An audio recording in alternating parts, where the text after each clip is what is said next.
Bienvenida, bienvenido a El MBA en tu bolsillo. Hoy vamos a abordar, yo creo, una de las preguntas más desconcertantes del mundo de los negocios. Una auténtica paradoja, diría yo. Exacto. ¿Por qué fracasan las grandes empresas? Y, ojo, no hablamos de compañías mal gestionadas. Para nada. Hablamos de líderes, de gigantes. Nombres como Sears, Digital Equipment, Xerox. Empresas que eran admiradísimas, con los mejores directivos, que invertían auténticas millonadas en I+D, Y lo más importante, que escuchaban a sus clientes. precisamente, hacían todo lo que se supone que hay que hacer bien.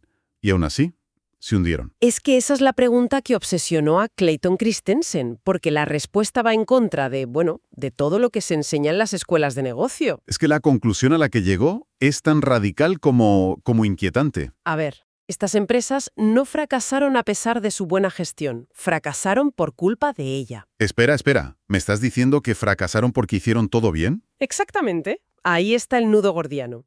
Hacer todo bien te puede llevar directo al fracaso. Y eso es lo que Christensen llamó el dilema del innovador. El famoso dilema. Pues ese es el concepto que vamos a desgranar hoy. Nuestra misión aquí es entender esa contradicción. Veremos la diferencia, que es clave, entre tecnologías que mejoran lo que ya hay y las que lo rompen todo. Las famosas tecnologías disruptivas. Esas mismas. El objetivo final es que quien nos escucha entienda por qué la buena gestión puede ser en realidad una trampa mortal. Me parece un plan perfecto. Y para hacerlo, vamos a seguir el camino que marcó el propio Christensen. Empezaremos por su laboratorio favorito. ¿Cuál era? La industria de los discos duros. Un sector que iba a tal velocidad que es como ver décadas de evolución empresarial en solo unos años. A cámara rápida. Eso es. Y con esa base ya construiremos el marco teórico para entender qué fuerzas hay detrás. Y veremos cómo se aplica a otros mundos, como el del acero o incluso la maquinaria pesada. Genial, porque para entender un fracaso así, a veces verlo a cámara rápida es la única manera. Christensen decía que era como estudiar las moscas de la fruta para un genetista, ¿no? Justo esa era la analogía. El ciclo de vida es tan corto. Empresas que eran líderes mundiales desaparecían en 5 años. Es increíble. Una auténtica locura. Y en ese campo de batalla tan acelerado, se ve con una claridad brutal la distinción clave que mencionabas antes. Venga, vamos a ello. Por un lado, tenemos las que él llama tecnologías de sostenimiento. El nombre ya da una pista. Lo dice todo. Sostienen tu negocio actual. Su único objetivo es mejorar el rendimiento de los productos que ya vendes, para los clientes que ya tienes. Vale. O sea, un poco más de velocidad, un poco más de capacidad. Exacto. Puede ser una mejora pequeña, un 5% más, o un salto brutal, como duplicar la capacidad de un disco. Pero siempre se mueve en la misma dirección, en la misma trayectoria de mejora que el mercado principal ya valora. Entendido. Las de sostenimiento son básicamente dar a tus mejores clientes más de lo que ya les gusta y por lo que ya te están pagando. Es lógico. Es lo más lógico del mundo. Pero entonces, ¿qué pinta tiene una tecnología disruptiva cuando aparece? Porque si su rendimiento es peor en lo que importa, ¿por qué la iba a comprar alguien? Esa es la pregunta del millón. Y la clave es que las tecnologías disruptivas no intentan competir en el mercado principal. Ah, no. No. Crean nuevos mercados, o redes de valor, como las llama Christensen.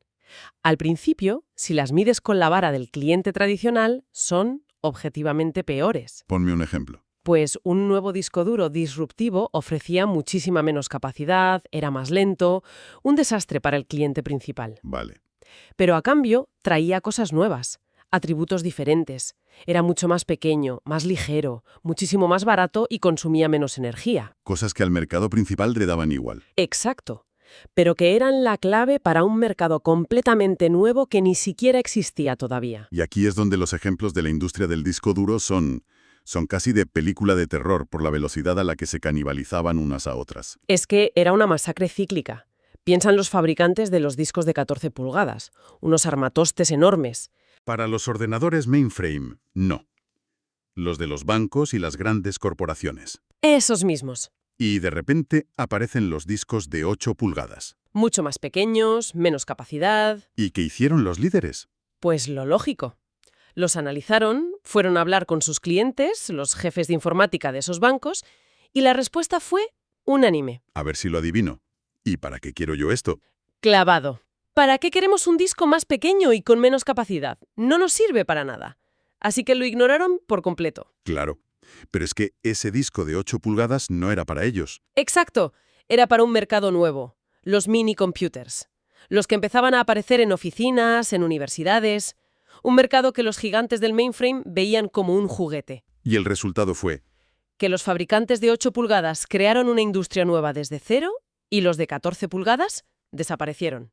Fin de la historia. pero la historia no acaba ahí, claro. Es que el patrón se repite una y otra vez. Los líderes de 8 pulgadas, que ahora ya eran empresas grandes y establecidas, vieron llegar los discos de 5,25. Y vuelta a empezar. Más pequeños, menos potentes. Y sus clientes de minicomputers no los querían.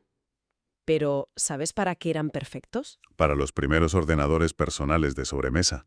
Apple, IBM. Ahí le has dado. Y los líderes de 8 pulgadas fueron aniquilados. Y luego, claro, los líderes de 5,25, como el gigante Seagate, vieron llegar los de 3,5. Y el caso de Seagate es el paradigma del dilema. Porque ellos no fueron ciegos, ¿verdad? Para nada. Vieron venir la tecnología de 3,5 pulgadas perfectamente. De hecho, tenían prototipos funcionales antes que nadie. ¿Y entonces? ¿Qué pasó? Pues que tomaron la decisión consciente de cancelar el proyecto. ¿Por qué? Si lo tenían ya. Por 3 razones que en ese momento eran perfectamente lógicas. Primero, escucharon a sus mejores clientes, IBM Compaq. los reyes del PC de sobremesa. Y esos clientes les pedían discos de 40 o 60 megabytes para sus nuevos ordenadores, no los 10 o 20 que ofrecía el disco de 3,5. No les servía. Vale. Razón número 1. Los clientes no lo querían. Razón número 2. La lógica financiera. Un producto más pequeño, más simple para un mercado que están haciendo, significa márgenes de beneficio mucho más bajos. Claro, ganaban mucho más con sus productos estrella. Muchísimo más. Y la tercera razón era el tamaño del mercado. El mercado de los portátiles, que era donde encajaba ese disco, era minúsculo, era una distracción. Con lo cual, la decisión de la dirección de Seagate fue, Fue de manual. Abandonar un proyecto que tus mejores clientes no quieren, que te dan menos margen y que va a un mercado insignificante, para centrarte en lo que sí da dinero. no fue un error, fue una gestión impecable. Impecable. Y sin embargo casi los lleva a la quiebra. Por eso es un dilema. Un momento. Lo llamas una decisión racional, pero el resultado fue un fracaso catastrófico. Para quien nos escucha, eso suena a que simplemente se equivocaron. ¿Ya? ¿No es más fácil pensar que fueron arrogantes o que no vieron el futuro? ¿Por qué es tan importante esa etiqueta de racional? Es que es crucial, porque si pensamos que fue un error de juicio o arrogancia, la lección que sacamos es: tenemos que ser más listos o no hay que ser arrogantes. Y eso no soluciona nada. No soluciona el problema de raíz. Christensen insiste en que incluso los directivos más humildes y más brillantes, puestos en la misma situación, con los mismos datos y los mismos incentivos. ¿Habrían tomado la misma decisión? Exacto. Porque el problema no está en las personas, está en el sistema.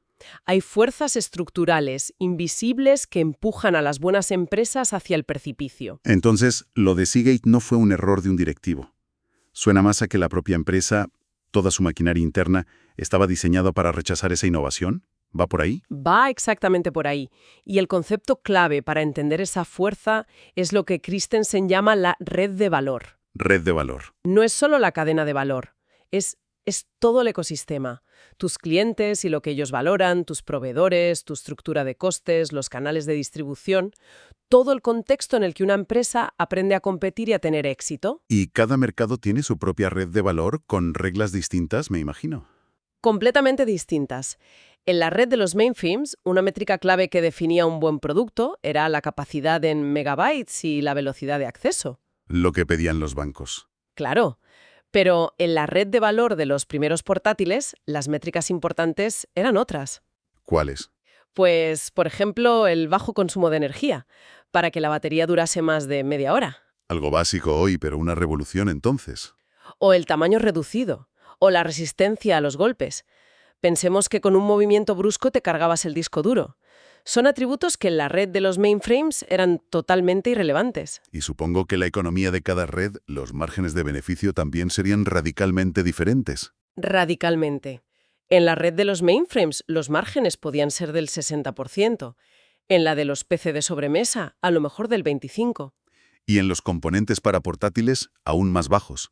Claro. Entonces, una empresa cuya estructura de costes está diseñada para ganar un 60% de margen, mira un negocio del 25% y lo ve como un desastre financiero. Su propio ADN se lo impide. Exacto. Su ADN económico le impide entrar en ese nuevo mercado, aunque a largo plazo sea su única salvación. Entiendo. La empresa queda atrapada en su propia red de valor, la que le ha dado el éxito. Y esto genera lo que el libro llama una movilidad asimétrica. Suena un poco técnico. Pero la idea es muy simple. La movilidad, la capacidad de moverse a nuevos mercados, solo es fácil en una dirección. ¿Hacia dónde? Hacia arriba o upmarket. Siempre es atractivo, lógico y rentable desarrollar productos con más prestaciones para clientes más exigentes que pagan mayores márgenes. Es el camino natural del crecimiento. Y por el que te ascienden y te recompensan. Los buenos directivos hacen exactamente eso. ¿Y el movimiento contrario? ¿Hacia abajo o down market? Es un suicidio corporativo, o al menos así se percibe internamente. Implica hacer productos más simples, con menos prestaciones, para mercados que parecen insignificantes. Y que para colmo ofrecen márgenes ridículos. Exacto. Va en contra de toda la lógica de una empresa establecida. Ningún comité de dirección, en su sano juicio, aprobaría un proyecto así. Es que la propuesta es, vamos a invertir millones para ganar menos dinero en un mercado que ni siquiera existe. Es una propuesta que te cuesta el puesto, básicamente. Me fascina el ejemplo del acero que pone Christensen, porque es la misma historia, pero a cámara súper lenta, a lo largo de décadas. Es el mismo guión, pero con un ritmo casi geológico. Por un lado, tenías a las grandes siderúrgicas integradas, como US Steel, gigantes. Que producían acero de altísima calidad para los coches en Detroit. Exacto. Un negocio de márgenes altos, clientes muy exigentes, la joya de la corona. Y por el otro, como siempre, aparecen los disruptores. Las miniacerías, una tecnología que al principio solo podía producir acero de muy baja calidad. ¿Para qué se usaba? Básicamente chatarra fundida para hacer barras de refuerzo para la construcción, el segmento más cutre y de menor margen de todo el mercado del acero. Y las grandes siderúrgicas, imagino. Lo vieron y dijeron, todo vuestro, no queremos ese negocio basura. Se lo cedieron encantadas. Que de nuevo fue una decisión totalmente racional. Abandonar el peor segmento de tu mercado para centrarte en el más rentable. Por supuesto. El problema es que las miniacerías no se quedaron quietas. Fueron mejorando su tecnología, poco a poco. Y empezaron a escalar. Empezaron a subir por la cadena de valor. Después de las barras, aprendieron a hacer perfiles. Luego, vigas estructurales. Y en cada paso, las grandes siderúrgicas se retiraban al siguiente segmento de mayor calidad y margen. Estaban huyendo hacia arriba. Convencidas de que estaban tomando la decisión inteligente al abandonar los mercados menos rentables. Se refugiaban en su castillo de alta rentabilidad. Un castillo que cada vez era más pequeño. Exacto. Con cada retirada estratégica, cedían un trozo del mercado, hasta que finalmente las miniacerías desarrollaron una tecnología que les permitió atacar el último bastión. El acero para automóviles. El de alta calidad.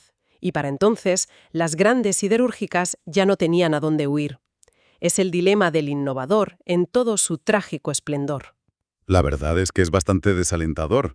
Si hacer lo que te enseñan en la escuela de negocios, escuchar a tus clientes, invertir donde hay más margen, tomar decisiones con datos, ¿te lleva al fracaso? ¿Qué hacemos? ¿Estamos en un callejón sin salida? Afortunadamente, no. Pero la solución requiere pensar de una forma completamente diferente.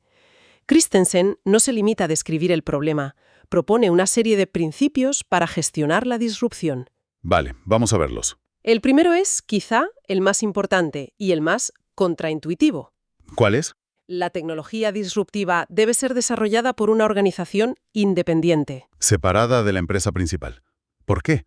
¿No puede un departamento interno encargarse de ello? No. Y la razón es que los recursos de una empresa siempre fluyen hacia los proyectos que piden sus clientes principales. El poder de los clientes actuales es demasiado fuerte. Entiendo. Si creas un pequeño departamento de innovación disruptiva, en cuanto haya una crisis o una gran oportunidad en el negocio principal, todos sus recursos, su gente, su presupuesto, serán reasignados. Lo absorberá el monstruo. Entonces, ¿la única forma de protegerlo es? Sacarlo fuera. crear una organización autónoma con su propia estructura de costes, su propia cultura y, lo más importante, cuyos clientes sean los del nuevo mercado. Su supervivencia dependerá de satisfacer a esos nuevos clientes, no a los antiguos. Hay ejemplos de esto que son muy claros, ¿verdad? Kresge, una cadena de tiendas tradicional, quiso entrar en el negocio del discounting. Y en lugar de hacerlo desde dentro, creó una empresa totalmente separada llamada Kmart. Y fue un éxito arrollador. Mientras que su competidor, Woolworth, intentó hacer lo mismo con una división interna, Woolco, Y fracasó estrepitosamente.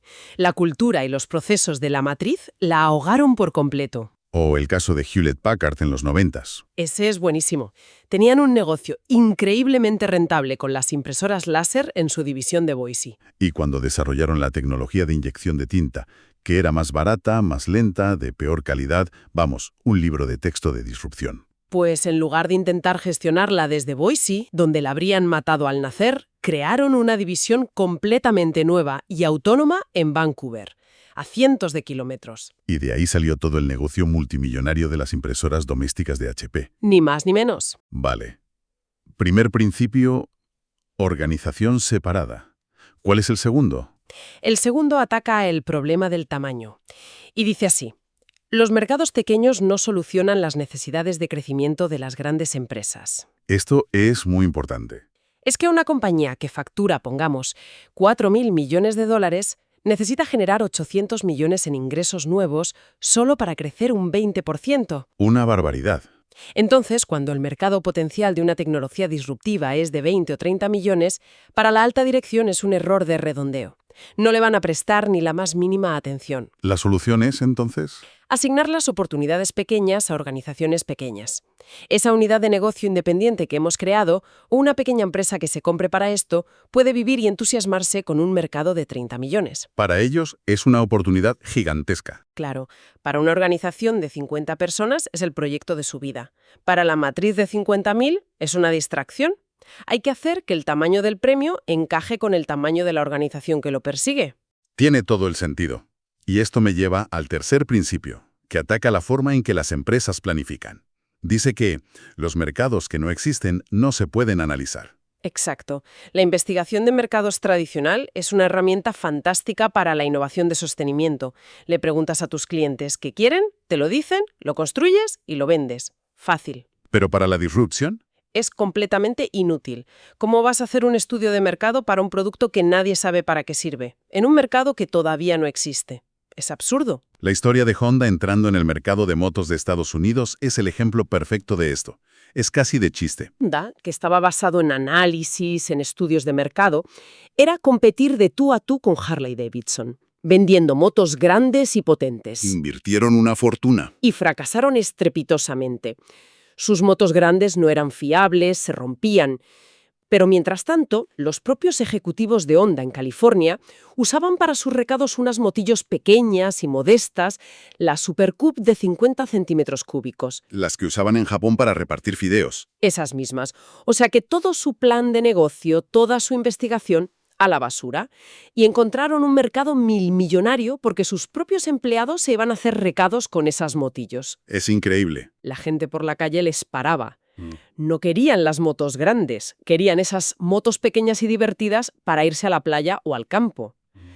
Honda descubrió, por pura casualidad, el gigantesco mercado del motociclismo recreativo off-road. Un mercado que ningún estudio podría haber previsto jamás. Jamás.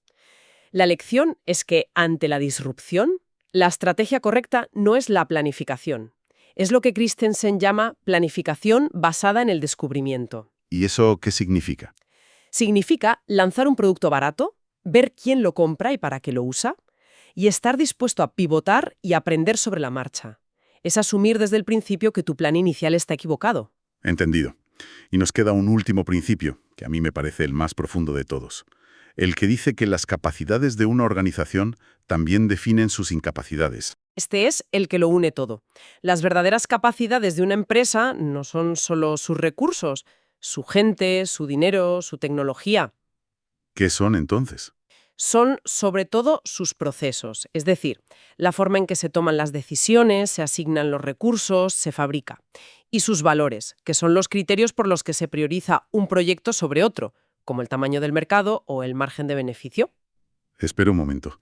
¿Quieres decir que los mismos procesos y valores que hacen que una empresa sea eficiente y rentable en su negocio principal son los que la hacen ciega e incapaz ante nuevas oportunidades?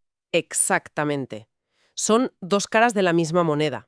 Un proceso que está hiperoptimizado para fabricar acero de alta calidad es estructuralmente incapaz de fabricar acero de baja calidad, de forma rentable. Y unos valores que priorizan proyectos con márgenes del 60%. Matarán sistemáticamente cualquier propuesta con un margen del 20%, por muy prometedora que sea a largo plazo.